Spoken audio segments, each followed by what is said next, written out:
organitza el GRASIP, no? En conjunt amb el màster en competència lingüística i literària de la UIP, que és un màster que vam començar aquest curs, que jo dirigesc, i ens va molt bé que aquesta activitat sigui avui perquè aquesta setmana és la setmana de postgrau a la UIP. No? Per tant, tenim organitzades una sèrie d'activitats.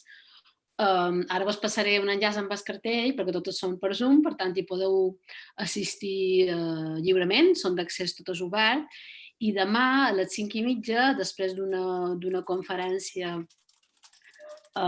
sobre adquisició de llenguatge, teniu una sessió de portes obertes del màster, però si a algú li interessa més saber com funciona aquest màster, que és un màster oficial, semipresencial, de 60 crèdits, amb 4 especialitats, d'especialització en llengua i literatura catalanes, lingüística general, teoria de la literatura i ensenyament de la llengua i de la literatura.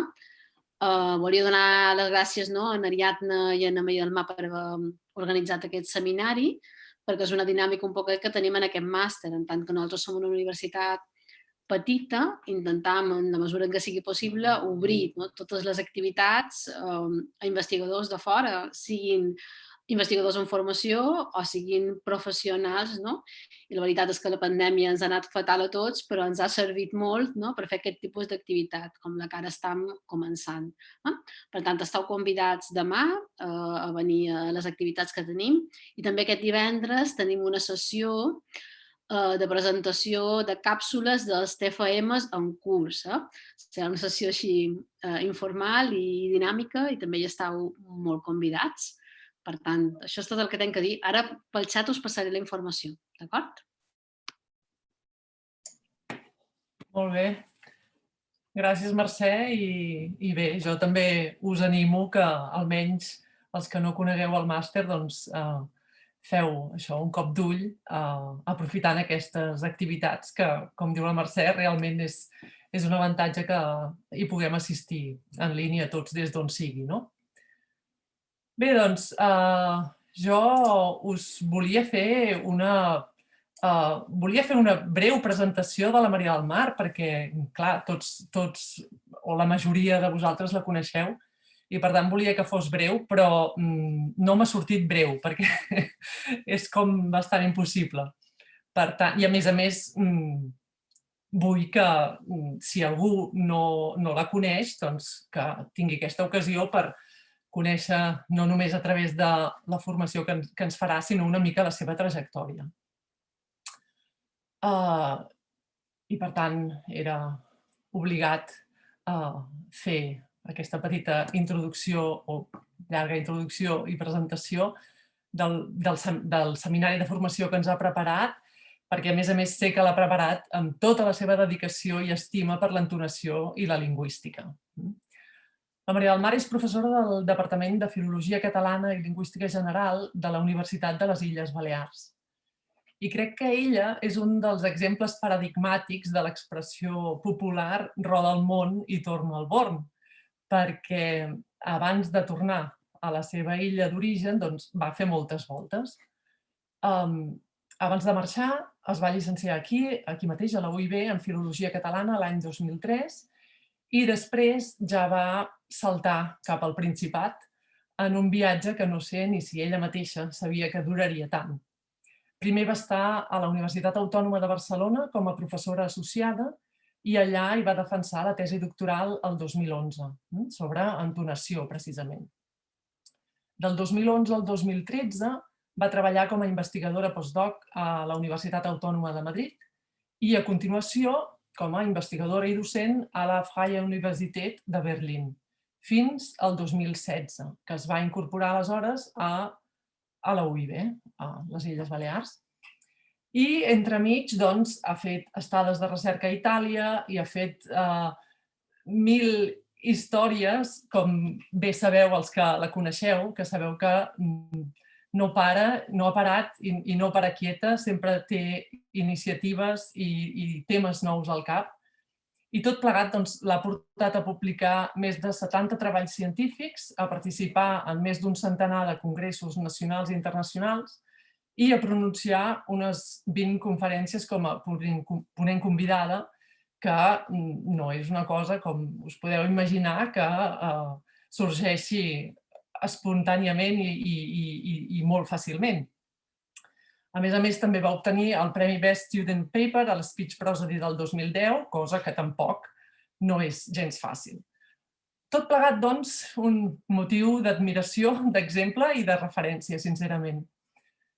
Els seus temes de recerca són la fonologia entonativa de les llengües romàniques, les interfícies prosòdia-sintaxi i prosòdia-pragmàtica, l'adquisició de llengües primeres quant a aquestes interfícies, la percepció, el processament del llenguatge, etc. Com us dic, sempre té al cap temes nous, idees noves per desenvolupar. Per tant, sobretot els estudiants de màster i els que no us hagueu introduït encara massa en la prosòdia, trobo que us podeu sentir privilegiats amb aquest seminari perquè ella és una de les grans expertes en prosòdia, tant en l'àmbit teòric i metodològic, com pel que fa a la diversitat de llengües romàniques, sobretot del sector mediterrani. I segur que al llarg del seminari d'avui ho podrem constatar. I dic que és un privilegi per pròpia experiència, perquè a mi personalment m'hauria agradat molt poder participar en una jornada de formació sobre etiquetatge entonatiu que es fes en línia si n'hagués tingut ocasió quan estava elaborant la meva tesi doctoral que vaig fer sobre el fraseig prosòdic i que feia des de la meva solitud d'Alemanya. I aleshores amb la Maria del Mar ja ens coneixíem i havíem intercanviat alguns correus i ens havíem trobat en congressos, etc. Compartíem tema de tesi, però no hi havia hagut cap pandèmia ni les videoconferències s'havien fet una mica al pa de cada dia com ho són ara. Per tant, celebro molt que us en pugueu beneficiar i us animo a aprofitar-ho a fons. Perquè, bé, qui sap si d'aquí no en sortirà una, dues o més tesis doctorals o de màster. Esperem que sí. I deixeu-me dir que el privilegi també és meu de poder treballar al costat de la Maria del Mar. Per tant, Maria del Mar, gràcies per la teva feina, per la teva passió i per la teva generositat a l'hora d'ensenyar-nos tot el que saps. I quan vulguis. Gràcies, Ariadna. Ara quasi tenc que... No, m'acostarà per ti. Gràcies per aquesta introducció tan fantàstica. I bé, ens posam en feina. Ja haureu vist que aquest seminari de formació l'hem organitzat en 3 sessions diferents. Mirarem que no es faci feixuc, perquè som conscients que 4 hores i mitja és temps. Per tant, mirarem de treballar en grups i mirarem de fer dinàmiques perquè puguem resistir bé fins a les 8:30. De totes maneres, hi haurà una pausa de mitja horeta que la podrem emprar per saludar-nos entre nosaltres o també per anar a fer un voltí. Bé, d'entrada he concebut aquest seminari de manera que sigui útil per a gent que ja té certs coneixements sobre entonació, que en sou molts, i per a gent que no n'ha sentit a parlar mai, més que coneixements purament intuitius, que tots tenim una petita idea d'allò que és l'entonació. Si en qualsevol moment trobeu que vaig o massa ràpid o massa a poc, tenim el xat i podeu parlar també, podeu activar el micro i simplement m'interrompeu i ja està.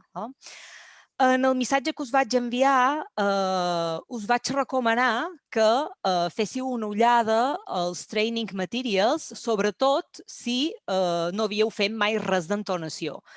No sé si heu tingut oportunitat de fer-ho, de fer els exercicis, si no, si ho heu fet, si ha anat bé, us ha ajudat, si no, com ha anat la cosa, o simplement no us ha llegut, cosa que entendria perfectament perquè ho vaig enviar divendres de matí. Quina experiència heu tingut?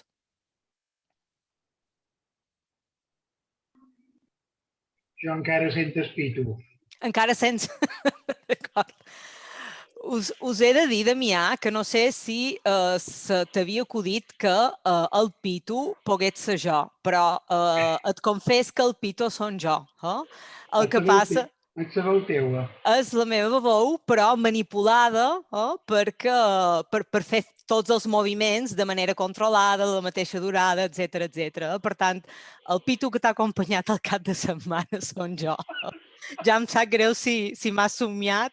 Espero que no hagis tingut malsons en qualsevol cas. Jo l'única dificultat és l'anglès, com que allò havies de marcar, i va haver una vegada que no vaig entendre l'enunciat i em vaig equivocar cada vegada. Però la resta... Ha anat bé. Sí, tampoc, no ho vaig trobar complicat. D'acord, perfecte. Era un so alt, un so baix, un so que pujava i un so que baixava. Exactament. Havies d'anar triant segons anunciat cada cosa. Bé, jo vaig trobar entretingut una estona. Una estona. D'acord, més experiències de Pitus? No? D'acord, per tant, som-hi. A la primera sessió, per tant, voldria introduir-vos algunes qüestions teòriques del model, perquè tots puguen partir des del mateix punt de partida. Us demanaria que simplement, si teniu dubtes, coses que no quedin clares, m'interrompeu i fins i tot si voleu aportar coses des de la vostra experiència, des de les vostres respectives llengües o les àrees en què us sentiu més forts, m'interrompeu i afegiu el que vulgueu. I després, abans d'acabar la primera sessió, farem un Kahoot, un poc per veure si tot el que hem comentat ho hem assumit, o si hi ha problemes o dubtes, etc. Per tant, bé, som-hi. Tot el material el teniu, us l'he enviat tot. El que passa és que en realitat tampoc no el necessitareu, però si hi ha alguna cosa que no es vegi clarament això, sempre ho podeu mirar. El que sí també us demanaria, si pot ser, és que sobretot els arxius de so no els compartiu i perquè no tenim els permisos per compartir-los. Simplement els deseu a la vostra carpeta de treball i ja està. Bé, doncs, he titulat aquesta part d'introducció al model mètric i autosegmental, que és el model que usam per treballar amb l'entonació.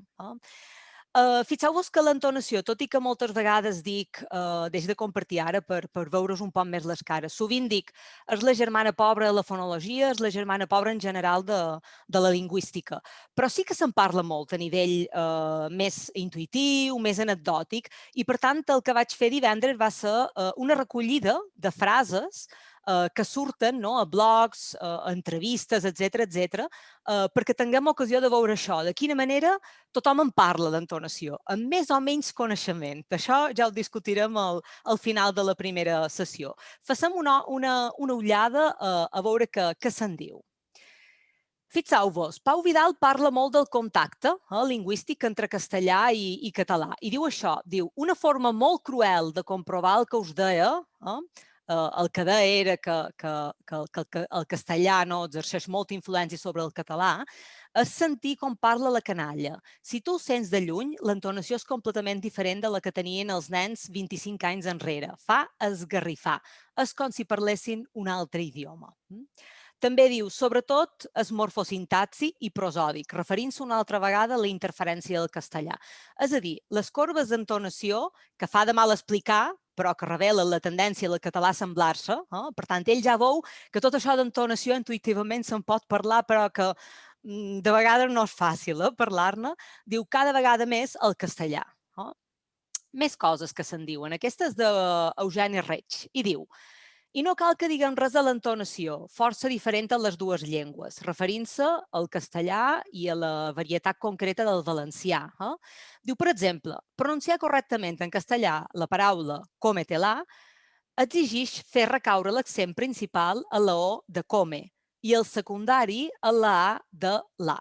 Però un valencià no parlant pronunciarà sempre dos accents primaris, l'un a la O de come i l'altre a la E de te, amb la qual cosa fa l'efecte que diga al seu interlocutor que menja tela, cosa que resulta bastant hilarant als qui parlen castellà autèntic. Come tela. Per tant, sembla que seria la manera com sonaria en valencià. Més sobre el contacte. En aquest cas, el contacte entre l'alguerès i l'italià i el sard. Diu, el seu és un català ben genuí, amb un accent ple d'entonacions sardes i musicalitat italiana. Això sortia a un article de la premsa. Ostres, diferenciar concretament què vol dir entonació sarda però musicalitat italiana no es bo de fer. Què més? Diu, en aquest sentit, sentir parlar l'Iniesta, futbolista, és un drama.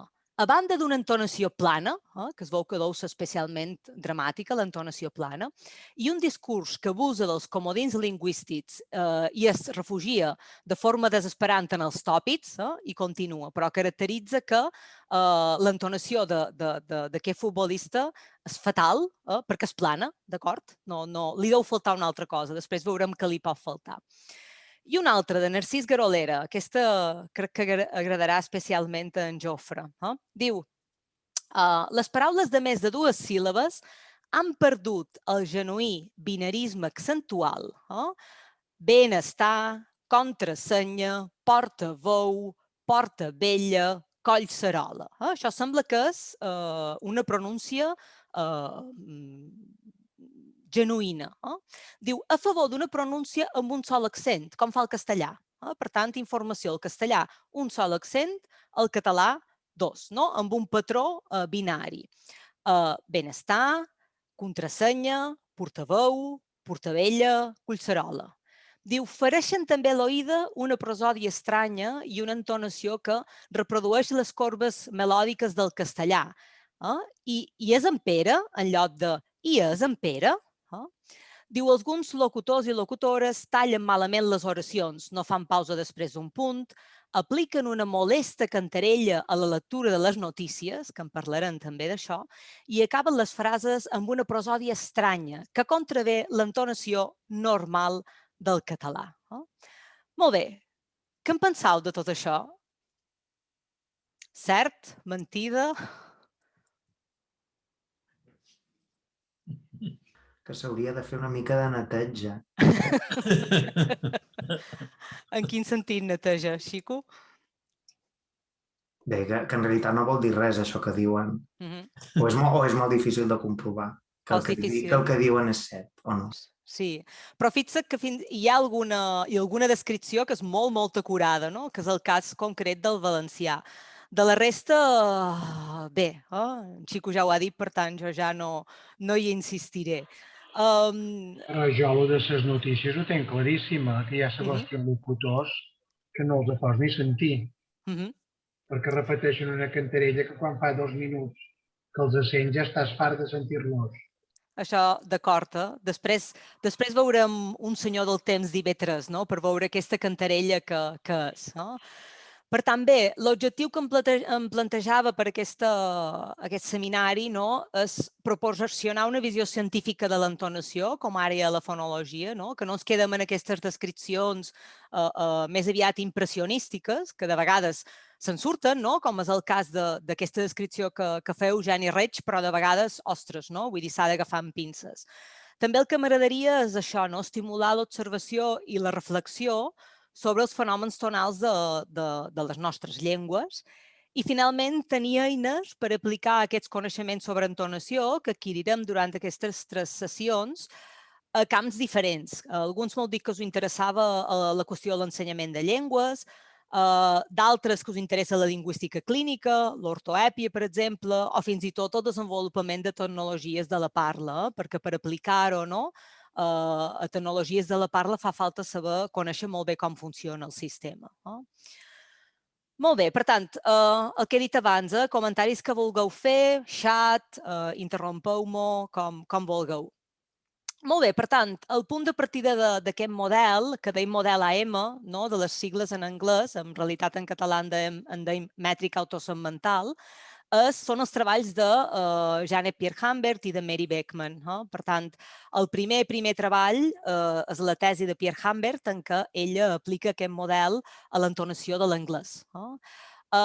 Després, Mary Beckman el va aplicar al cas del japonès i a partir de llavors hi ha hagut moltíssims treballs. Sobretot, hi ha una sèrie de llengües que són molt més estudiades, d'altres s'han incorporat més darrerament, podríem dir, però és un model que Déu-n'hi-do, les llengües a les quals s'ha aplicat.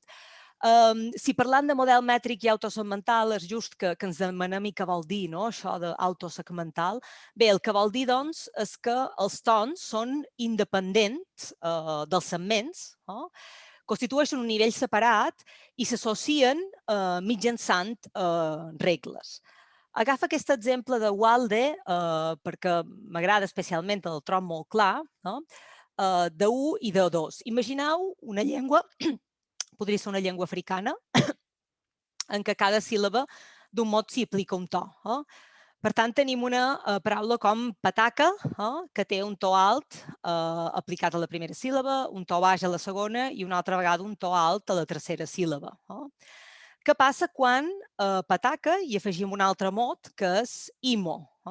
Tenim un procés d'elisió, en aquest cas, per tant, fixeu-vos que se li deix l'última vocal de la paraula pataca i quedaria pataquimo. Fixeu-vos, però, que no se li deix el to. Continuam mantenint el to que teníem associat a la A de pataca, l'única diferència és que aquesta vegada el to s'associa a la I i que, per tant, tindríem una vocal que presenta dos tons, o que és el mateix, un to descendent. Per això és important que tons i segments són dos nivells separats. Per què mètric? Per una qüestió molt senzilla, i és que els tons no s'associen de manera totalment aleatòria, sinó que van a les síl·labes prominents, a les síl·labes tòniques. Per tant, fixeu-vos que a 3, la paraula elefant, fant, la síl·laba tònica seria una síl·laba que podria ser portadora d'un accent tonal. Després parlarem de per què dic que pot ser portadora, però no necessàriament n'ha de portar. I, per exemple, 4, elefant africà, podríem tenir dos tons. Un que s'associaria, s'alinearia amb la síl·laba fant i un altre que s'associaria amb la síl·laba ca. D'acord fins ara? Molt bé. Quin tipus d'esdeveniments, d'unitats tonals tenim segons aquest model? O dit d'una altra manera, quins serien els primitius de l'entonació? Tindríem dos tipus d'unitats, els accents tonals i els tons de frontera. Els accents tonals, fixeu-vos que es caracteritzen perquè sempre els marcam amb un asterisc. Per tant, fàcilment els reconeixerem per això. I, a més, són els que s'associen a les síl·labes tòniques. Per tant, quan dèiem que elefant podíem associar un to a fant, en aquest cas hi associaríem un accent tonal. Per tant, un to que va marcat amb un asterisc. Fixeu-vos que els indicam amb H i amb L, perquè H va referit a high de l'anglès i L va referit a low, també de l'anglès. Per tant, high, això voldrà dir que és un to alt, amb un asterisc, una altra vegada que s'associa a una síl·laba tònica. Una L amb un asterisc voldrà dir que és un accent baix. I un to de tipus alt més baix, què voldrà dir? Alguna idea? Si anem d'un alt a un baix, voldrà dir que... Què fem? Damià, tu que has escoltat els pitos? Què seria això? Un to? Descendent. Descendent, exactament. Perquè anant d'un alt, anant a un baix. L'asterisc que indica? L'asterisc indica el tipus de moviment associat a la síl·laba tònica. Per tant, trobarem que normalment la síl·laba tònica, sobretot, se sent com a baixa. D'acord? I el to alt, en canvi, sol anar a la síl·laba anterior a la síl·laba tònica. I, en canvi, un to de tipus baix més alt vol dir, contràriament, que és un moviment ascendent, que puja i que, sobretot, la síl·laba tònica la sentim més com a alta. Veureu que tirarem molt de la percepció.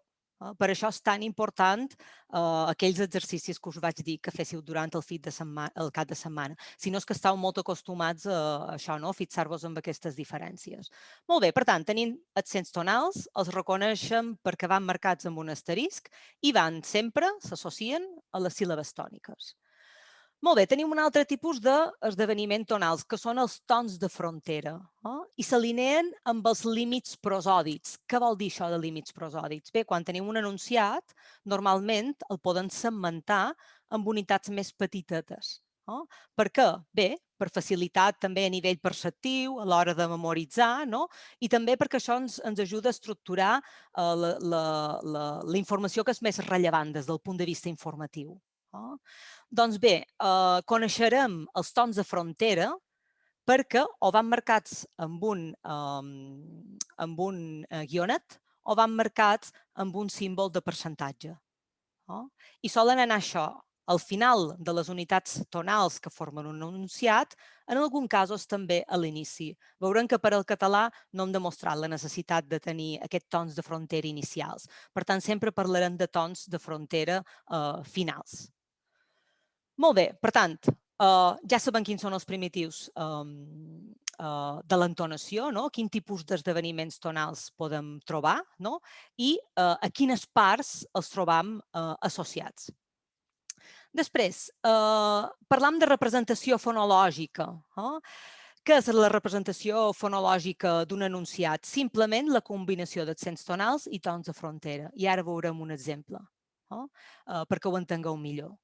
I, en canvi, les regles d'implementació fonètica que fan? Generen a partir d'aquests primitius, a partir d'aquesta unió d'accents tonals i de tons de frontera, generen la melodia, que és el que veurem representat, per exemple, quan creem les figures amb el programa Prat.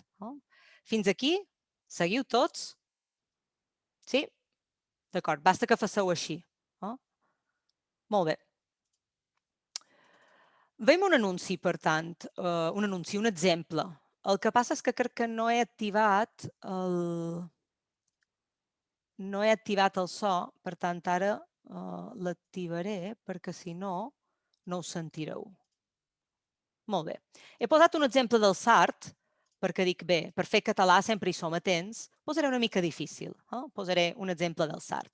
Molt bé, aquí tenim una interrogativa molt habitual en Sart. Fixeu-vos que és molt característica perquè tenim una anteposició. En català diríem és la una, i en canvi en Sart es diu la unes, i és una interrogativa totalment neutra. Fixeu-vos que tenim sauna i este. Per tant, la una és. Aquesta E petiteta és una pèntesi, no ens interessa ara mateix. Per tant, la pregunta que us faré ara, després d'escoltar l'exemple, és simplement quines són les síl·labes tòniques. Escoltam l'exemple. Sauna F. Sauna F. Quines són les síl·labes tòniques, us sembla? Encara que no haguéssiu sentit mai Sart. Per exemple, una i este seria la U i este jo ho he interpretat així. Molt bé. La síl·laba tònica, com diu una Joana, és la U, és una, i eix. Aquesta pronúncia és la meva varietat de Sart. No és que tingui un problema. Eix té la fricativa lateral, però sí que crida l'atenció. Molt bé, per tant, U i eix. I ara us faig una altra pregunta, que és que quantes unitats tenim en aquest enunciat? En quantes parts el poden segmentar?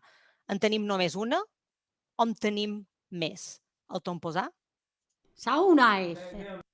Sauna F. Quantes parts poden fer? Dues, com diu en Joan. A la primera hi hauria sauna i a la segona hi hauria este. Esteu d'acord, tothom? Ho sentiu tots? Sí? D'acord. Molt bé. Exactament. Molt bé. Què vol dir això? Vol dir tot això que tenim ara, aquí. Fixeu-vos que podrem assignar un accent tonal amb dit a les síl·labes tòniques, per tant, a U. Com que sauna és una unitat tonal, al final hi podrem assignar un to de frontera. A este, com que eix és una síl·laba tònica, hi podrem assignar un altre accent tonal. Fixeu-vos que clarament els tenim marcats per asteriscs. I, finalment, al final de la frase, de la interrogativa, hi assignarem un altre to de frontera. Per tant, fixeu-vos que tenim 4 esdeveniments tonals. Un accent tonal de tipus ascendent-descendent, un to de frontera amb un guionet, per això el reconeixem. Després veurem quina diferència hi ha entre el guionet i el percentatge, que vol dir que és baix. Un accent tonal que ja és baix totalment, el reconeixem per l'asterisc, i un altre to de frontera final que també és baix i el reconeixem pel percentatge. I després aquí tenim moviment d'interpolació, que vol dir? Bé, vol dir que per passar d'un esdeveniment a un altre hi ha una melodia que els uneix, que és el que dèiem que és el moviment d'interpolació. El moviment d'interpolació és variable, pot dependre fins i tot de la velocitat de parla, del tipus de parlant que tinguem, fins i tot de l'estructura mètrica que tinguem, de si és un mot agut, per exemple, o pla, o esdrúixol. El que no canviarà tan fàcilment és la percepció d'aquests esdeveniments tonals. Això és fix. Per poder fer una interrogació, una interrogativa d'aquest tipus, necessàriament he de fer aquesta combinació d'esdeveniments tonals. Com sona això? Fixeu-vos. Sauna este. Sauna este. Repassem què tenim aquí. Sauna este. Tenim un accent tonal, fixeu-vos alineat amb U, a la U, que em podeu dir, ostres, però tu ens has dit que normalment pujava i baixava, i aquí veiem que només baixa. És veritat. Perquè veurem que depèn una mica del context, del que tenim abans, del que tenim darrere. L'important és que perceptivament sentim clarament una baixada. Veurem que la pujada hi pot ser o no. Molt bé, al final de sauna tenim, bé, abans tenim un moviment d'interpolació, és a dir, el que uneix l'accent tonal amb el primer to de frontera.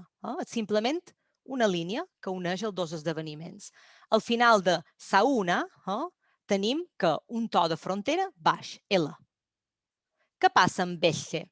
Eix hem quedat que era una síl·laba tònica, per tant, hi assignam un to que és baix. Un accent tonal que és baix, sabem que és un accent tonal perquè du un asterisc. I al final no es veu, però hi ha un to de frontera.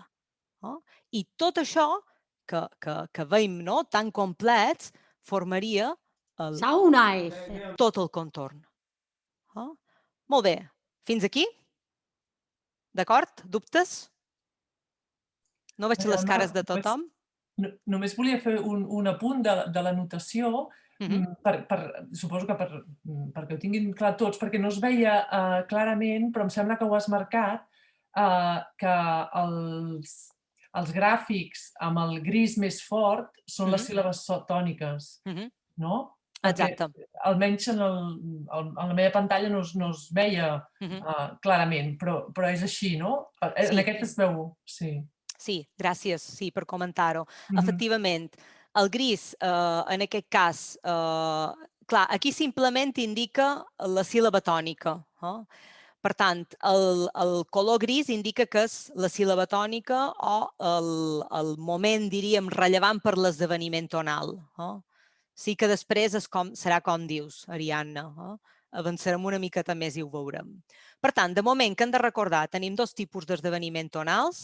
Com es deien? M'ajudeu? High and low. Sí? I quin tipus es deien, però? Accents? Accents tonals, sí, tons de frontera. Molt bé, accents tonals i tons de frontera. Quina és la diferència entre uns i altres? Els accents tonals on van? Associats amb les síl·labes tòniques.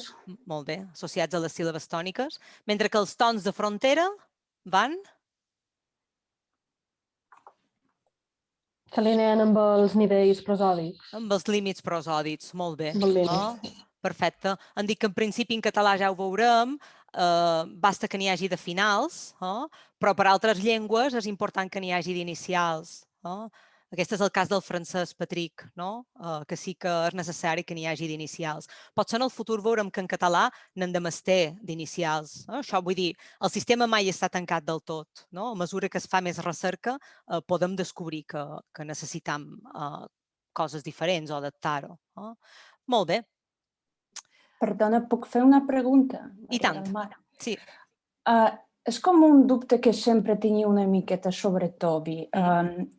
Tot això de high-low al final és relatiu, sí? Perquè tu dius el més important al que associem, com percebem una baixada, doncs s'acaba amb L asterisc. Però què té a veure tot aquest sistema amb el to mitjà d'un parlant? Sí? Perquè sabem que les veus d'homes normalment són més baixes, de dones són més altes.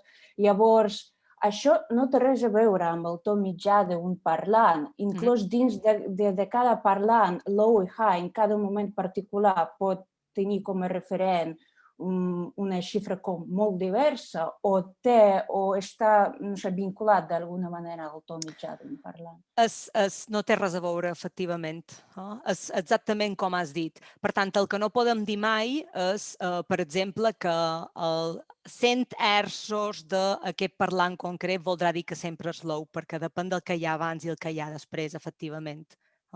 I un moment donat, per exemple, en principi en català no veiem que emprem tant el registre, però sobretot les llengües tonals, determinades llengües africanes empren el registre per marcar determinats significats. I un tipus concret d'oració es pot realitzar a la part alta del registre, però tot i així tenir lows i highs, efectivament. Per tant, efectivament, són punts que són relatius i que depèn molt del que hi ha abans i el que hi ha després. En parlarem d'això també, però gràcies per la pregunta perquè efectivament és informació important. Gràcies per la resposta. Perquè de vegades ens seria molt fàcil dir mira, els 250 serà sempre un high, però no, és perceptiu.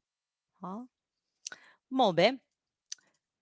Continuem una miqueta més. Per tant, hem parlat de la implementació fonètica, que ens ajuda a passar a aquests primitius, que són els accents tonals, que són els tons de frontera, a la melodia, que és el que veiem, representat. El que veiem representat no sempre es relaciona amb aquests exemples que tenim aquí. I ara posarem uns exemples d'això.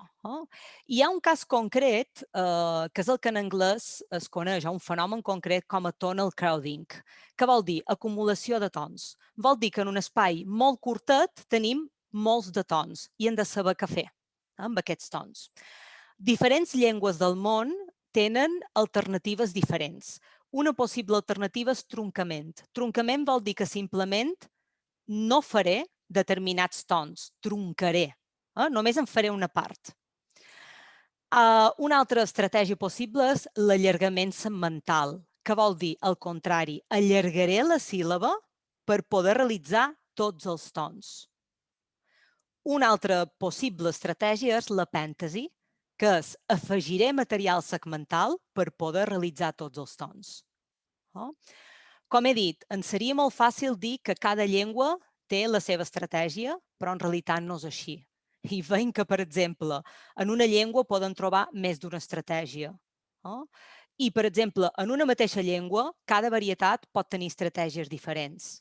En català què trobam? En català sobretot trobam o bé truncament, és a dir, retallam, no fem determinats tons, o bé allargament segmental, és a dir, allarg la síl·laba a nivells que veurem que de vegades són exageradíssims per poder encabir tota la informació tonal, perquè l'important és realitzar el to.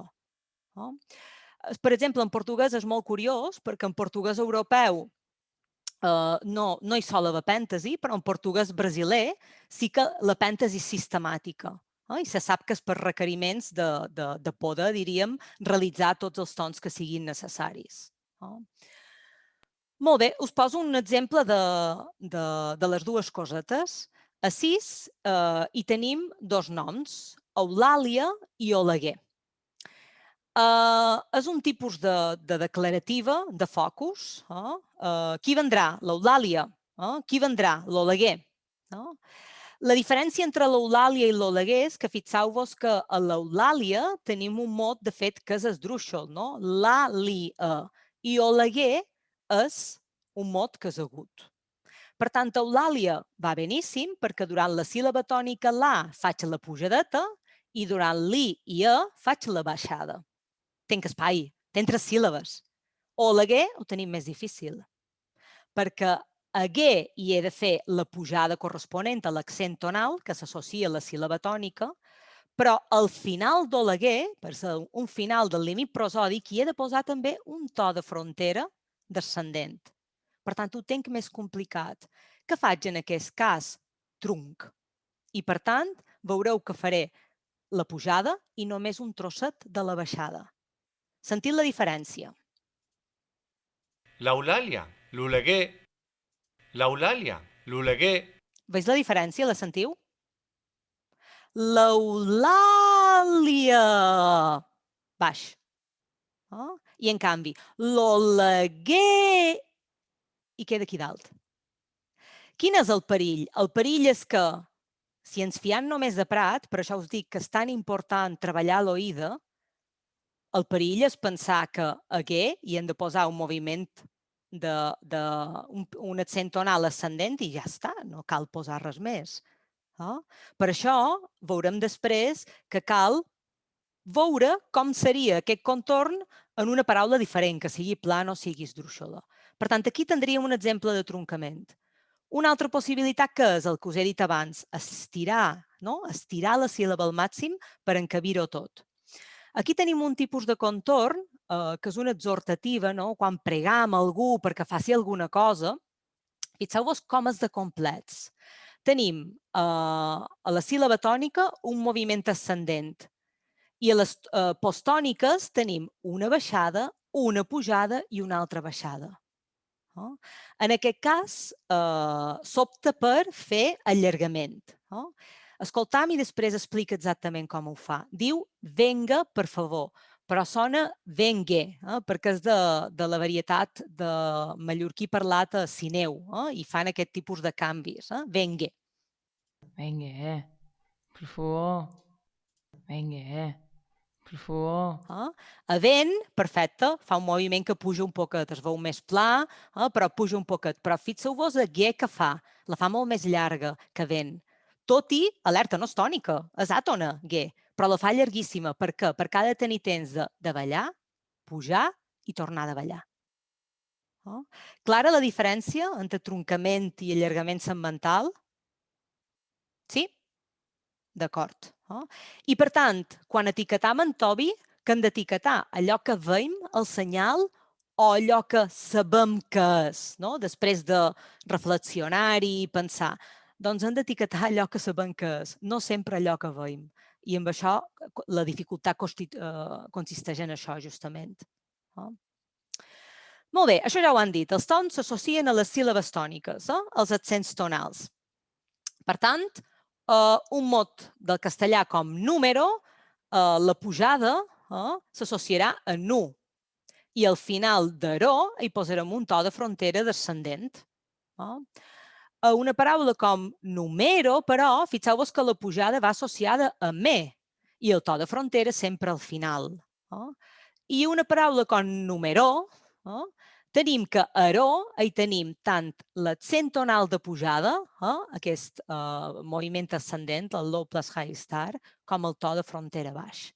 S'entén això? Va canviant segons la posició de l'accent. Molt bé. Una altra cosa que també s'ha dit moltíssim, s'ha tendit a dir que la síl·laba tònica té el to més alt. No necessàriament, depèn de l'entonació. Per tant, fixeu-vos que la prominència no s'associa necessàriament a un to alt o a un pic. Podem tenir simplement un to baix.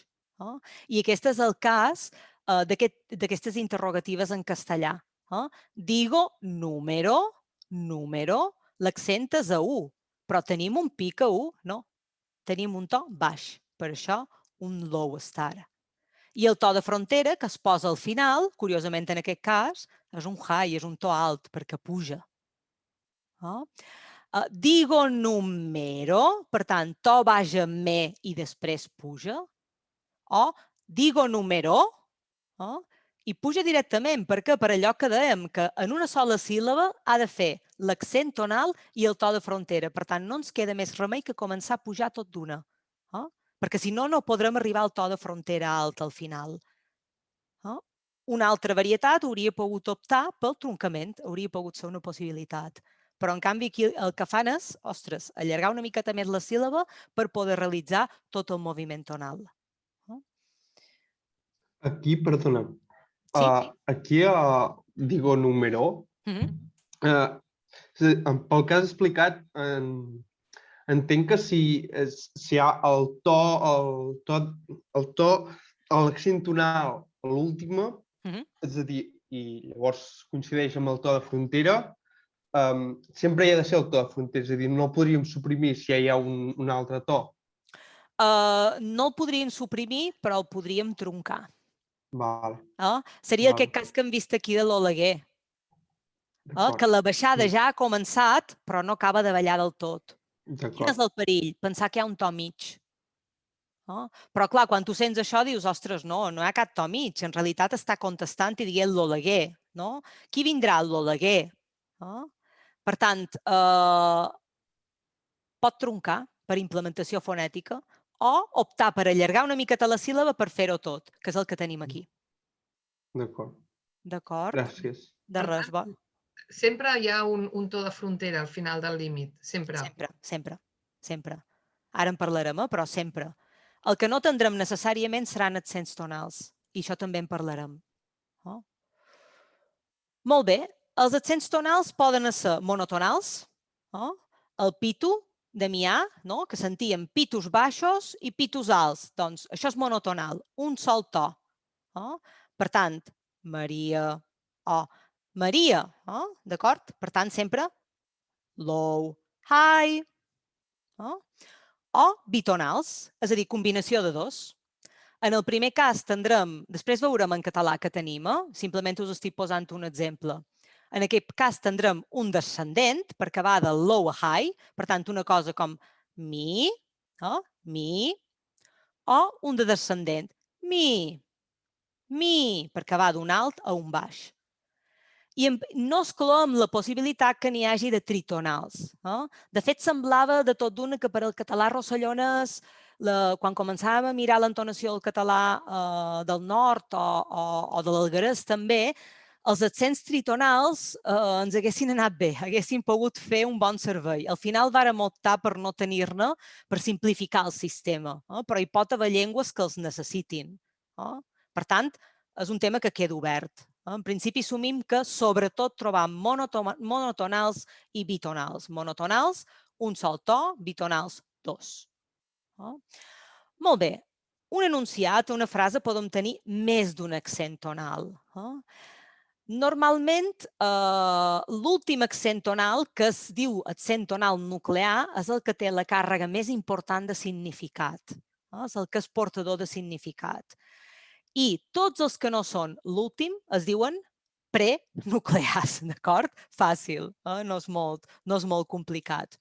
I una altra qüestió que no he posat aquí és que la suma de l'últim accent de l'enunciat, que és l'accent nuclear, i els tons de frontera, tot això es diu configuració nuclear. Ho posaré al xat perquè se m'ha oblidat. Configuració nuclear igual accent nuclear més tons de frontera. I seria la part que aportaria el significat, diríem, o que faria la contribució més important de significat. Abans, el to de frontera sempre hi ha de ser, sí. Accents tonals sempre n'hi ha d'haver. Cada síl·laba tònica ha de portar un accent tonal? No necessàriament. No necessàriament. És una opció pragmàtica. Fixeu-vos aquest exemple d'aquí. Us el faig escoltar. Quants diners va acabar devent al final? Quants diners va acabar devent al final? Tenim moltes síl·labes tòniques. Quants, n'és de diners, va, va d'acabar i vent de vent. Al final ho deixam perquè està dislocat i és un tema a part. En canvi, però, quant de moviments tonals sentim? Només un. I on és? Quants diners va acabar devent al final? A vent. Quants diners va acabar devent al final? Quants diners va acabar devent al final? Què estic fent? No estic posant accents perquè m'interessa marcar que aquí l'important és vent. Per tant, tots els accents, totes les síl·labes tòniques poden ser portadores d'accent tonal, però no necessàriament han de portar accent tonal. És una opció pragmàtica que té a veure amb el significat, amb l'estructura informativa fins i tot. Molt bé. Això que veiem aquí s'han eliminat tots i s'ha mantingut només l'últim i pot passar al contrari, que és que només mantenc el primer. Normalment això passa quan tenim un focus. I tenim aquests dos exemples d'aquí, que no he posat l'arxiu de so, però que puc pronunciar. El primer exemple seria el Dani pesa mones. Tenim 3 síl·labes tòniques, da, pe i mo, i 3 accents tonals. El Dani puja, pesa, puja, mones, baixa. Què tenim a la dreta? El Dani pesa mones. El Dani pesa mones. Tenim 3 accents, 3 síl·labes tòniques, però quants accents tonals tenim? Us sembla? El Dani pesa mones. La Joana diu un. La resta? Un? Molt bé. Bé, doncs això que ens sembla tan natural aquí encara és un tema de discussió. Molta gent diu que no i que això que es coneix, aquest fenomen que es coneix com a desaccentuació, és a dir, quan tens un focus, en aquest cas sobre Dani, estàs dient que és el Dani i no el Toni qui pesa mones. Això que passa en les llengües germàniques, en anglès, en neerlandès, en alemany, hi ha molta gent que defensa que en les llengües romàniques no passa i que en realitat aquí sí que tenim accents tonals. Tenim un accent tonal sobre P i un accent tonal sobre Mo. El que passa que són accents tonals comprimits. Per tant, és un tema discutit.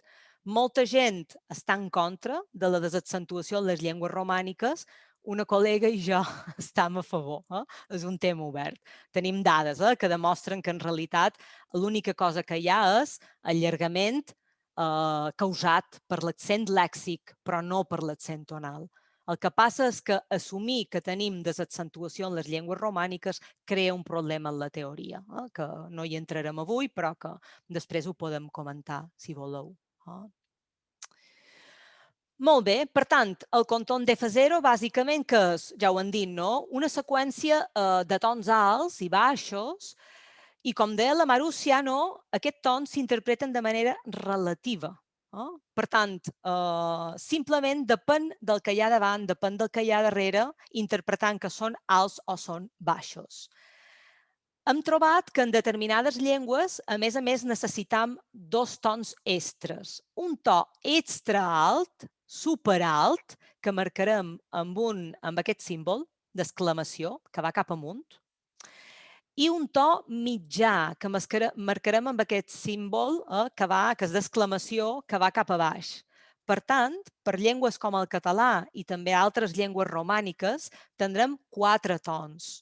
El to alt, high, el to baix, low, i també un to extra alt, superalt, amb el símbol d'exclamació i la H, o un to mitjà amb el símbol d'exclamació descendent i la H. I com ho sabem, això, que en realitat necessitam tants de tons? Bé, no és una cosa tampoc extraordinària. Moltes llengües tonals tenen 4 tons diferents, amb 4 altures diferents, em referisc. I bé, fent experiments, hem vist que només canviant l'altura del to alt, en aquest cas, canvia la interpretació. És el cas, per exemple, del mallorquí. Entre la primera interrogativa i la segona hi ha una diferència de significat, a part d'altura.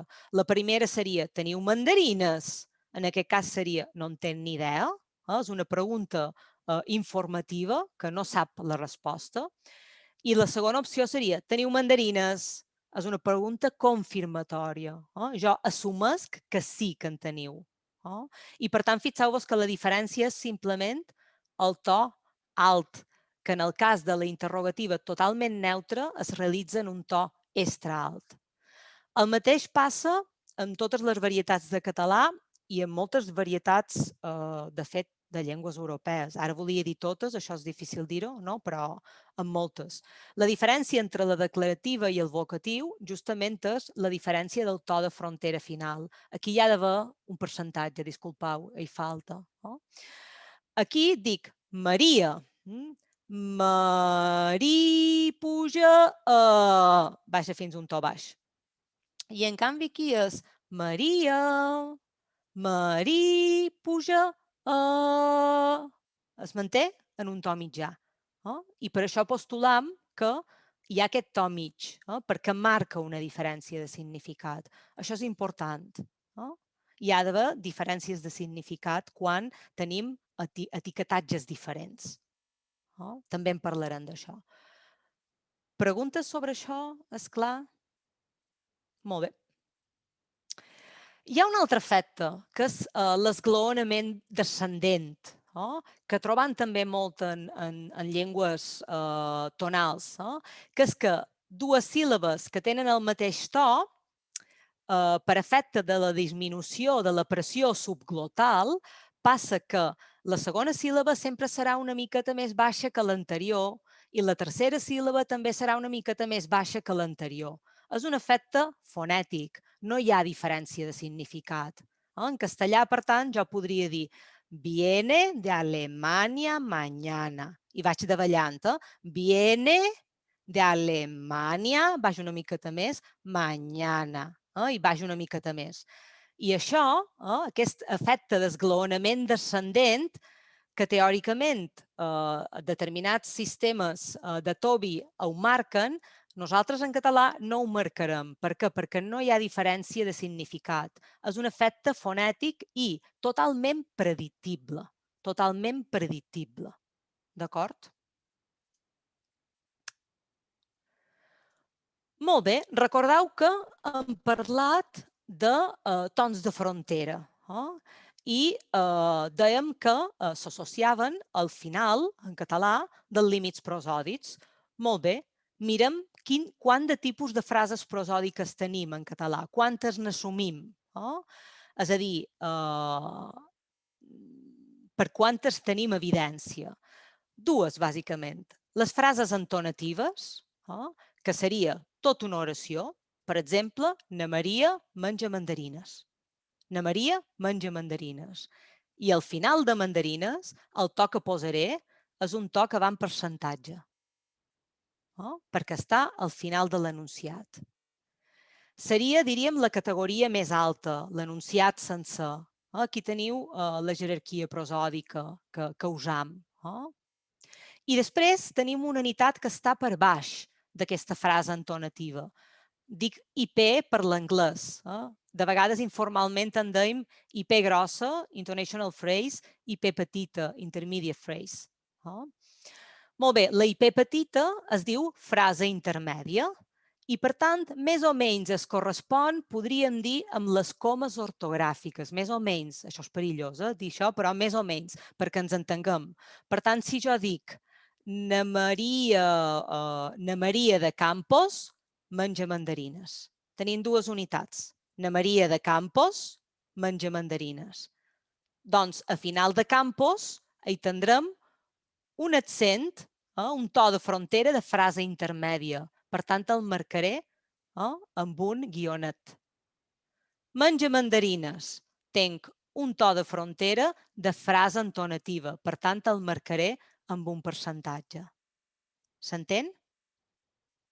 Més exemples. Dilluns, dimarts, dimecres i divendres.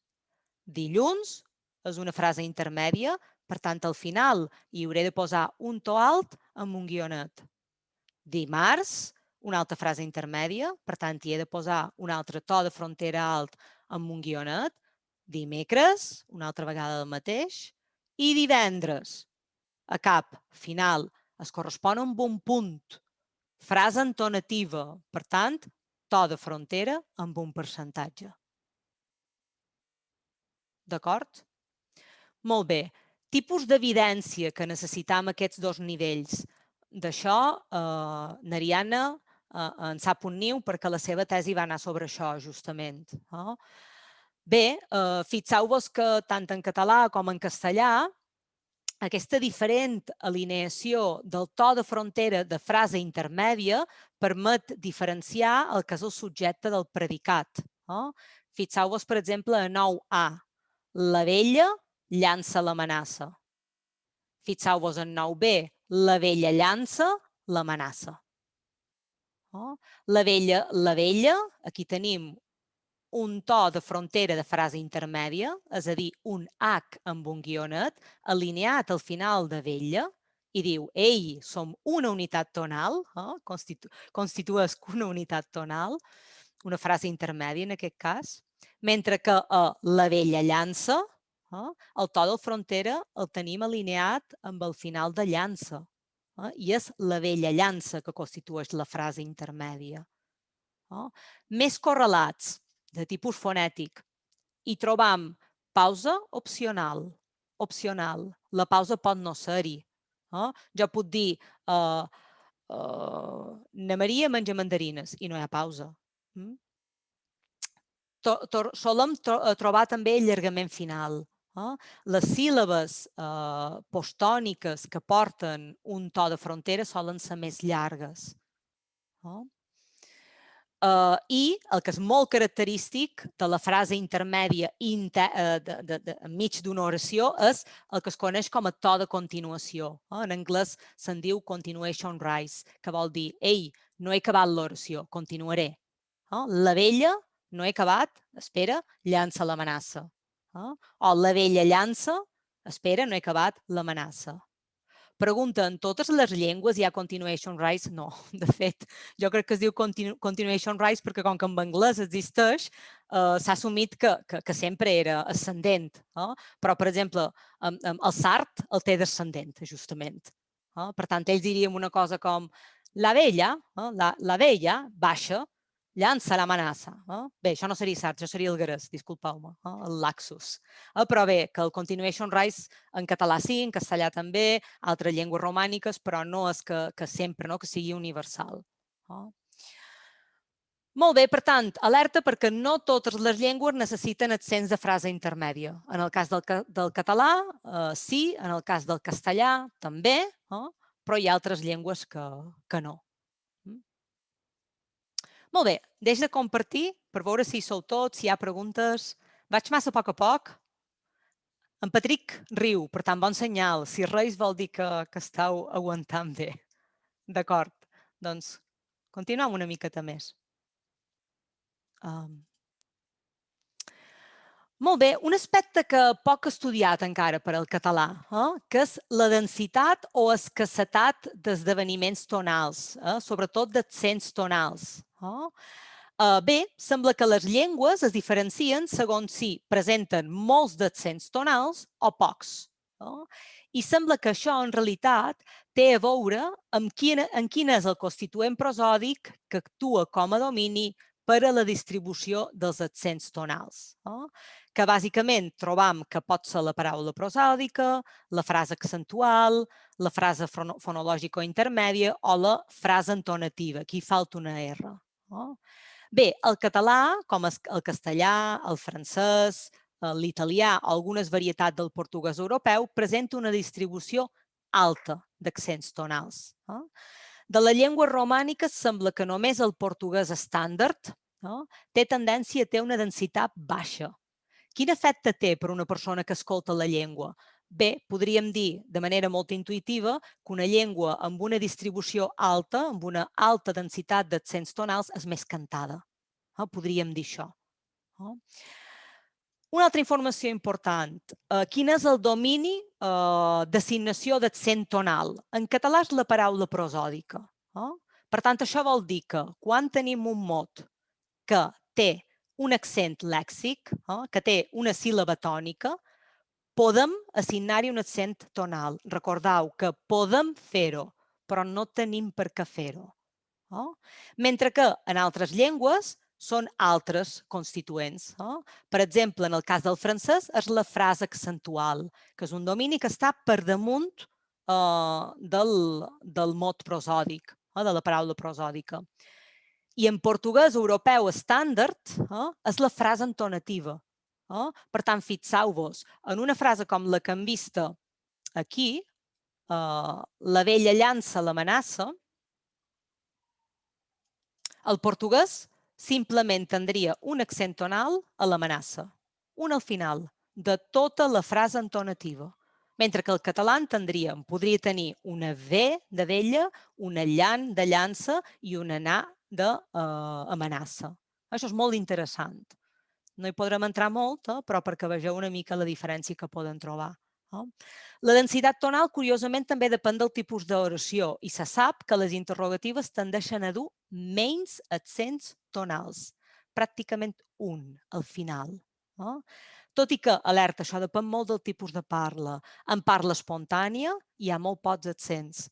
I això, si ens hi fixam, és així. És a dir, la gent quan parla tendeix a fer molt pocs accents tonals, mentre que quan fem parla llegida o parla semiespontània, més controlada, tendim a fer-ne més. Després veurem exemples. Normalment no parlam així, articulant tot i fent un accent tonal a cada síl·laba tònica, però podem fer-ho també. Molt bé, un altre tema que és molt interessant i que destaquen Pierre Humbert, que és una de les autores, és que el model mètric i autosegmental està motivat per consideracions fonològiques i fonètiques. Per tant, és un model fonològic que parteix de la idea que l'etiquetatge s'ha de correspondre a diferències de significat, però també hi ha d'haver diferències en la forma. Elles diuen the linguistic categories should be related to differences in sound, és a dir, han de sonar diferent, but also to differences in semantic interpretation. També hi ha d'haver diferències de significat. Per tant, estem segurs que tenim dues criatures diferents quan sonen diferents, quan són realment dues categories, visualment podem dir, i també a nivell de so que són diferents, i que també tenen interpretacions semàntiques o pragmàtiques diferents. En el domini segmental és molt fàcil. Per exemple, sabem que mal i mel, la A i la E són dues criatures diferents perquè mal i mel hi ha una diferència de significat. En l'entonació no és tan fàcil, I requereix ser parlant nadiu de la llengua o de la varietat, o treballar en parlant nadius, d'acord? I fer experiments. Per tant, un bon transcriptor ha de ser capaç d'identificar les síl·labes tòniques, però també ha de conèixer els possibles contrastos tonals de la llengua. I això ja dic, no sempre és fàcil. No sempre és fàcil perquè en llengües poc explorades, per exemple, determinades varietats de quechua, és difícil, per exemple, saber on és la síl·laba tònica. I un grup de col·legues que hi varen començar a treballar, ostres, es varen trobar en moltes feines per saber quin tipus de varietat era allò. Llengües que coneixem és més senzill. Tot i això, de vegades es fa necessari això, fer experiment de percepció, etc., per demostrar que efectivament estan parlant d'etiquetes de categories diferents. Un altre tema molt interessant, i és que en les llengües romàniques és possible trobar accents tonals en síl·labes àtones.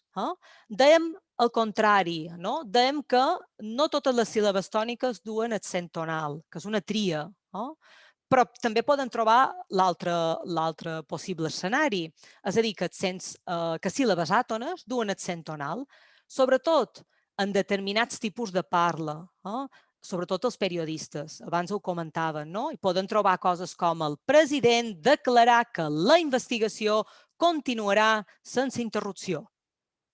Jo no ho faig gaire bé, però seria una cosa així. Però fixeu-vos també un cas interessant és el del TFM que està fent Esperança Colom, que és que els imperatius en català de Mallorca, que solem tenir trasllat d'accent al clític, però a més resulta que en el verb hi tenim una mena de prominència tonal, i el que seria en català central una cosa com amaga-la, en català de Mallorca seria amagala, ta. O, per exemple, torça-me-la, o tors-me-la, en català central, en català de Mallorca podria ser torça-me-la, ta. Per tant, fixeu-vos que en principi aquesta me i aquesta tor serien àtones, perquè hi hauria hagut trasllat d'accent. Tot i així, poden tenir un accent tonal.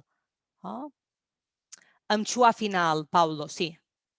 Sí, després en veurem i transcriurem, intentarem transcriure aquests exemples perquè són molt interessants. Per tant, recordeu això, ni totes les síl·labes tòniques porten accent tonal, ni tots els accents tonals recauen sobre síl·labes tòniques. Per tant, analitzar l'entonació d'una llengua requereix certs coneixements sobre aquesta llengua. Establir l'inventari d'elements contrastius en una llengua no és una tasca senzilla, no com, per exemple, a nivell segmental. Per exemple, en castellà, sabem que tant mismo com mijmo corresponen a la mateixa unitat, o el mateix per l'anglès, àtom, atòmic, però amb entonació no és tan fàcil. Requereix cert coneixement, requereix capacitat d'introspecció i fer experiments, que és això el que dic. Quin tipus d'experiments?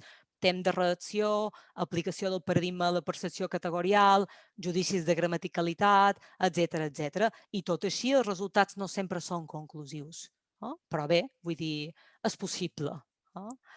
Per tant, anant molt bé de temps, finalment només volia dir que, evidentment, no tots els temes estan resolts, n'hi ha moltíssims encara. Aquests són alguns dels quals.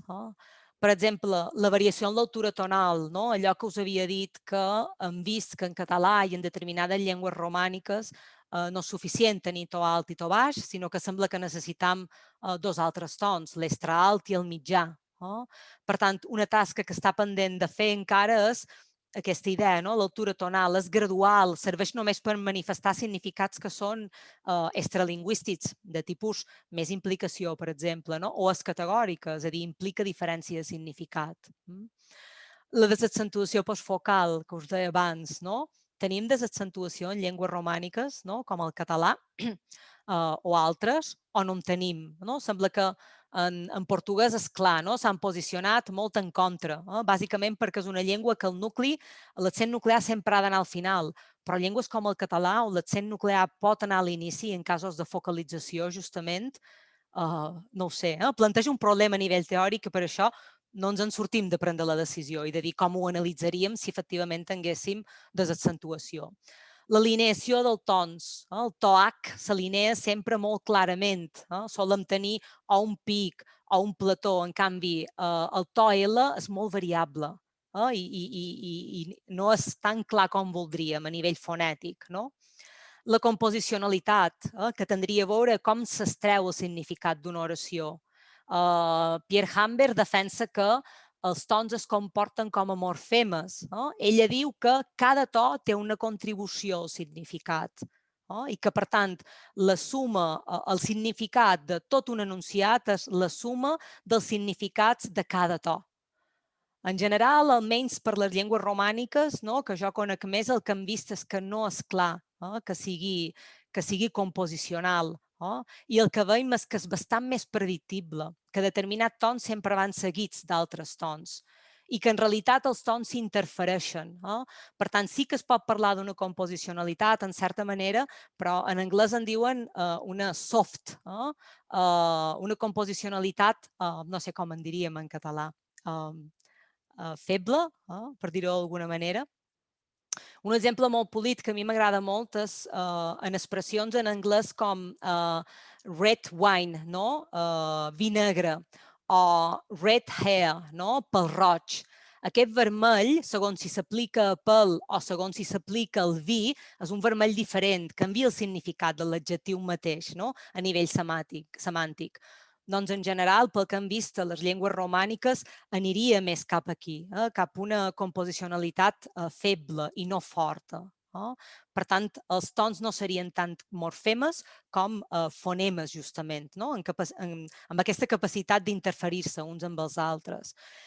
Les interfícies gramaticals també, gran tema, és a dir, de quina manera ajuntar amb sintaxi i prosòdia, pragmàtica, semàntica i prosòdia.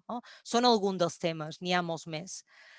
Avantatges d'aquest sistema? Bé, ens permet comparar contorns lingüísticament rellevants en una llengua en concret, independentment del nombre de síl·labes o dels mots que té una oració. I això és un gran avantatge.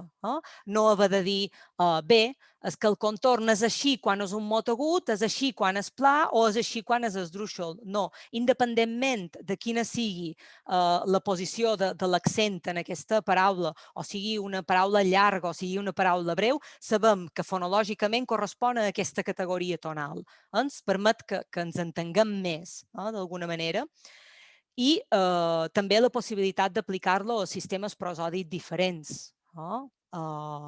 I també que al mateix temps puguem comparar llengües de la mateixa família, però també de famílies diferents, i que quan parlam d'un determinat to, més o menys parlem de la mateixa criatura i amb les mateixes característiques. Molt bé, doncs us dic ara, teniu preguntes i param aquí abans de fer el Kahoot per veure com ha anat. I és el moment d'activar el micro i fer preguntes si en teniu, coses que no hagin quedat clares, fins i tot tornar a aquells textos que he posat al començament del PowerPoint, etc. Endavant. Ja ho veuré una mica. Tinc una pregunta, si puc. Volia preguntar sobre aquests dos tons addicionals que diem que són necessaris en català. Això a nivell... Perquè, clar, Toby és un sistema, com tu has acabat la teva xerrada, que s'aplica a moltes llengües i un dels avantatges és exactament això, que ho podem comparar, sí que és universal. La gràcia és, mira, és tan senzill, tenim dos tons i podem descriure la intonació de qualsevol llengua. Doncs, si comencem a afegir més elements allà, els elements que clarament són com language specifics en aquest cas, no? Com es veu això per part dels creadors del sistema de Toby o per part de la gent que ho va decidir fer així en general o creadors de Toby per altres llengües? Molt bona pregunta ara perquè em permetràs explicar l'anècdota de quan érem a Chicago, l'Speech Prosody, en què, clar, defensàvem això, aquesta necessitat de tenir aquest extra high, super high, per una llengua com el català. De fet, la tesi va ser sobre això.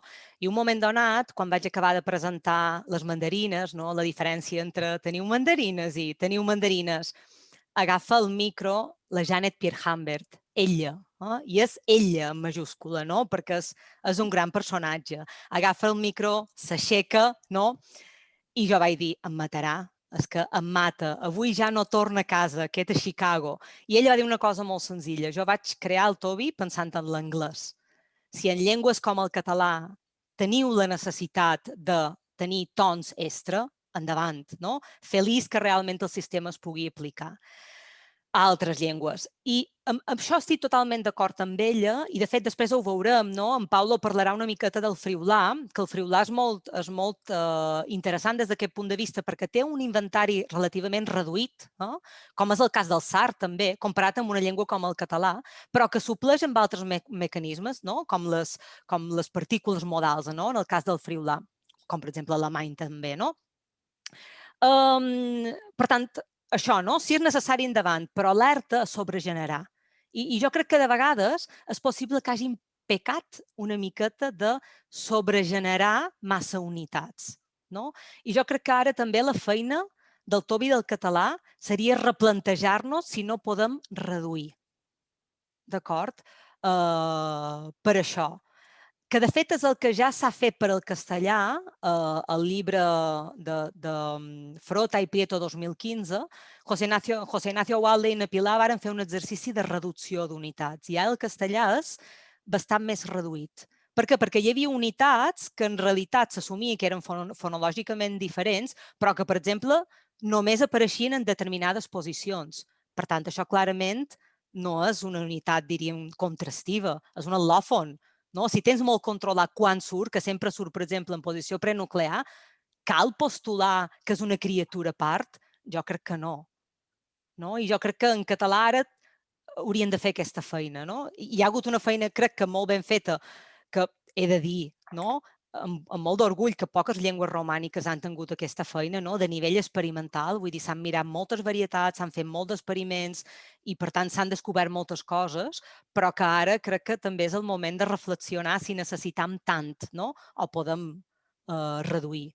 Però, en general, ja et dic, l'Epirhamber feliç. Jo no cal que et digui com vaig quedar. Vull dir, contenta i desvanida, com diuen els en valencià. Per tant, ella, en general, ho veia bé. I no ha estat una crítica mai que hagin tingut, en general. Però sí que hi ha gent que bé, que ho veu amb més bons ulls que altres. Més preguntes? Gràcies. Em fas moltes preguntes, Marúcia, i em va molt bé perquè hi ha coses que, clar, que de vegades no pensa dir-ho, i, per tant, segueix així. ¿S'admeten coses com lo mío más que una pregunta és un comentario? Sí. Només volia continuar una mica en la mateixa línia per contestar. Acaba de comentar alguna cosa sobre això que diu la Marúcia. Marúcia, has dit que el sistema TOBI és universal. Sí i no. El sistema autosegmental i mètric sí que el podem considerar universal, però compte perquè després les implementacions del sistema autosegmental i mètric per a cada llengua són força diferents entre elles. Per tant, és cert que entre llengües romàniques ja fa anys que estem intentant convergir cap a un sistema que sigui transparent i portable d'una llengua, que el mateix símbol vulgui dir la mateixa cosa a totes les llengües, però si vas fora de l'àmbit de les llengües romàniques, això no és cert. Si mires les transcripcions autosegmentals simètriques fetes amb sistemes TOBIs de l'alemany, del rus, del japonès, això és un món completament a part. En part perquè la fonologia entonativa és molt diferent, però en part senzillament per qüestions de tradició. Exacte. Això és la part de comentar. Sí, digues? No, dic que justament quan has dit l'alemany he pensat en el cas del neerlandès, que tenen el TODI, que és un sistema que és totalment mirall als TOBIs que tenim de les llengües romàniques i que el que seria una unitat, és a dir, el mateix accent tonal és transcriut totalment diferent. Nosaltres tendim més a tenir en compte la síl·laba que va abans de la síl·laba tònica i ells tenen més en compte la que ve després. Per tant, el resultat no té res a veure. I bé, Marúcia, podries dir, ostres, i no us podeu entendre, seria ideal, però tampoc no hi ha voluntat. Clar, cadascú defensa una mica el seu sistema. Aquesta és una cosa. L'altra cosa, Paula, disculpa, després, més que res perquè no m'oblidi, és a tenir un nivell addicional fonètic, que sabeu que és aquest tema que varen llançar José Ignacio Enapilá, de l'IPRA, que seria l'International Prosodic Alphabet, amb l'idea de dir, ostres, tenir un nivell fonètic allà on poguéssim tenir unes etiquetes que reflecteixen el que veiem, almenys com a punt de partida, ens aniria molt bé. I especialment aniria molt bé en el cas que treballem en llengües que no necessàriament siguin les nostres llengües inicials i que, per tant, no puguem tenir intuïcions. Que després pretenguem arribar a quina és la fonologia que hi ha darrere, sí, però potser com a punt de partida estaria bé l'IPRA. I l'IPRA, jo no sé, Paulo, en quin moment ara està.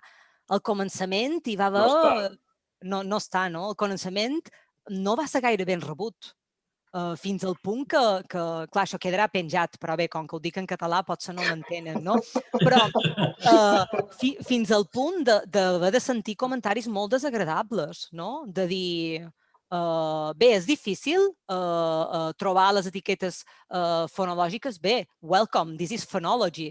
I era com, ostres, sí, ho sabem, no? Vull dir, fa molts anys que treballem en això. No és canviar el sistema TOBI, sinó simplement afegir un nivell fonètic per poder entendre'ns més fàcilment. Pablo, disculpa, t'he interromput. No, aquest era el comentari que volia fer. I ara ve la pregunta de veritat, que no té res a veure amb això. És que m'interessa molt el que estaves dient dels problemes teòrics que podria generar, segons algunes persones, tenir desaccentuació. No sé si a tothom li interessa el tema, si en podem parlar ara o en un altre moment. A mi m'interessaria saber què diuen els que diuen que hi ha problemes teòrics amb això. Sí, posaré la pissarra per poder dibuixar. Bàsicament, en construcció de focus, per exemple, un focus contrastiu del tipus mandarina es menja. Aquí serien les mandarines. Per tant, clarament aquí tindríem un accent de tipus low plus high star, i aquí assumiríem que tenim un to de frontera de frase intermèdia. I aquí el to de frontera final de frase entonativa. Llavors, aquí tindríem una IP i aquí tindríem una IP petita, buida, sense cap accent tonal. I és aquest el problema que es crea a nivell teòric. Una frase intermèdia ha de tenir accents tonals. I és per això que provisionalment ens han decidit a posar una seqüència de low stars un darrere l'altre, que això, quan ho veuen les llengües germàniques, realment se'n foten de nosaltres, així t'ho dic. Llavors, a parer meu, quina seria la possibilitat? L'argument és que les llengües romàniques no poden tenir el nucli a l'inici, però digue-ho al sard, una llengua com el sard, que en moltes ocasions té l'accent nuclear al començament. La solució quina seria?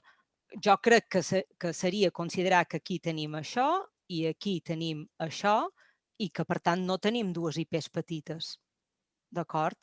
Que és una de sola. Però no ho sé. I la segona part què és? És extra IP? No, formaria... Clar, la cosa és que aquí de dins tens phrasing, també, per tant... Puc dir una cosa, Maria del Mar, sobre aquesta frase? Sí. Clar, aquesta solució que tu proposes, de fet, és el que segur que passa en anglès. Exacte. Perquè, clar, en anglès tu pots dir I ate an apple, I ate an apple, I ate an apple. Com a resposta a qui ha menjat o que has menjat. I això no ho podem fer en català. Per tant, seria com... I sabem que aquest focus sintàcticament és un constituent diferent. Per tant, sí que té sentit dir que tens dues frases entonatives que reflecteixen, de fet, dos constituents sintàctics diferents. I és diferent del que fa en anglès. Però, clar, entenc que és el problema que planteja. Però no sé si proposar una anàlisi prosòdica com la que pots tenir en anglès no contradiu, de fet, l'estructura sintàctica, que és diferent. Sí, tens raó. De totes maneres, clar, això també és l'altre, que s'ha dit també que el focus in situ en català no és possible, i veiem que sí que ho és, perquè aquesta també és l'altra història. Per tant, jo crec que aquí l'estructura sintàctica sí que és primordial a l'hora de decidir una cosa o l'altra, no? Vull dir que s'ha de tenir molt en compte això. No, i l'altra cosa que no funcionaria pel que jo dic és que aquí de dins sí que tens fraseig. Sí, per exemple, en una frase molt llarga de, per exemple, Pomes va d'una blanca neu als nans. Hi ha fraseig. Pomes va d'una blanca neu, hi ha una petita pausa, als nans. Per tant, sí que tens raó, Xico, que sí que has de tenir... Com que hi ha fraseig, has de tenir frases. El que no em convenç gens és tenir això. Això no em convenç gens. D'acord? Però bé, vull dir... Se n'ha de parlar. D'acord. No sé si hi ha més preguntes. Jo tenia una pregunta, però que de fet Maria del Mar ja l'has contestada en gran part. I és que a mi, clar, feta una mica, em sembla, des d'un cert prejudici segmentalista. Perquè jo estic acostumat que hi ha tres representacions, una que és la fonètica acústica, que és un espectrograma, després hi ha la representació fonològica, després hi ha el que se sol anomenar representació fonètica sistemàtica, que pot ser sistemàtica i pot haver de diversos graus de detall. I aleshores a mi sempre m'havia sobtat que amb entonació només n'hi havia dos. Si no tens aquí l'F0 i després tens la fonològica i llavors a mi sempre m'havia... I esclar, tu has dit que ara hi ha hagut un intent però que no se n'ha sortit, però jo trobo que... Ara, esclar, segurament hi ha diferències entre l'entonació i la fonologia segmental que fa que això no sigui tan necessari, o potser són coses històriques, no ho sé. Però, esclar, a mi em sembla que és normal que tu, una mica també has dit això, agafes una llengua i tu, jo fins i tot de la meva, com que en sé poc, doncs el que faig és fer una notació sui generis o més generis, més o menys fonètica sistemàtica, això puja una mica, aquí baixa una mica més i després fas la fonològica, no? Llavors sembla que l'altra seria la cosa més normal del món i en canvi no existeix. És la meva actitud, que suposo que està basada en un coneixement de la segmental i desconeixement de l'entonació, no? No, però jo crec que és exactament el que tu has dit, són qüestions històriques. I ja està. Almenys quan jo vaig viure així els enfrontaments més grossos era una qüestió simplement de bé, és que el meu tobi ja està fet i jo ara no vull haver d'afegir una tier, diríem, un nivell extra per a la transcripció fonètica, per aquest IPRA que proposaven. Però és necessari, és molt necessari. Molt, perquè coneixes bé el sistema i ara ho veurem quan començarem a treballar, que no saps per on vas, vull dir que has de tenir l'oïda molt fina, molt atent a tot, has de ser capaç d'imaginar com seria allò en diferents bases segmentals, més llargues, més curtes, l'accent aquí, l'accent allà. Ostres, això no és una feina que sigui bona de fer, no si no estàs molt entrenat, no? I pot ser també un nivell fonètic, ajudaria, per exemple, a l'hora d'ensenyar llengües estrangeres també, no? L'entonació. Per tant... Jo que vinc de la fonètica i això del tobi sempre... Bueno, estic aquí aprenent, perquè sempre m'ha costat moltíssim i crec que és el que diu en Joan. A mi em falta això. Jo recordo fa anys que vaig agafar un dia a la Pilar Prieto i vaig dir, a veure, seu aquí amb mi, m'ho expliques? I és que... Tot. A mi em falta la part fonètica, em falta el... No sé, jo soc d'accent massa experimental, saps? Llavors em falta aquesta part, que ja sé que va diferent, l'entonació i la fonologia i el tobi van per una altra via, però això em costa moltíssim i em costarà molt el que ens faràs fer ara, Això soc. De tota manera, també t'he de dir que cada vegada que compro mandarina sento la teva veu, Perquè jo d'això no en sé, però he passat de proves de sentir la Maria i les mandarines.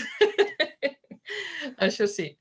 Però t'he de dir això, que em costa molt perquè em falta aquest vincle entre la part de la fonètica. Sí. Però bé, vull dir, jo crec que a poc no és possible que vagi avançant. Hi ha les dues publicacions i sí que hi ha certs cercles que s'accepta més aquesta idea de l'IPRA, no? I jo crec que ara falta posar-nos-hi en dues direccions, no? La primera és el que us dic, intentar simplificar el sistema perquè és molt complex. Tenim unes 15 unitats diferents, no? Configuracions tonals, em sembla. Paula, no sé, després ho veurem. I l'altra és parlar seriosament de la proposta d'aquest nivell addicional fonètic perquè pugui ser accessible a tothom i no només els quatre penjats. Vull dir que sí. Molt bé, doncs si voleu, fem la pausa ara i tornem a les 5 i fem el Kahoot i així ara ens refrescam una miqueta i ens movem. Si teniu preguntes, de totes maneres, les comentam després. Molt bé, doncs deixaré d'enregistrar i crearé les sales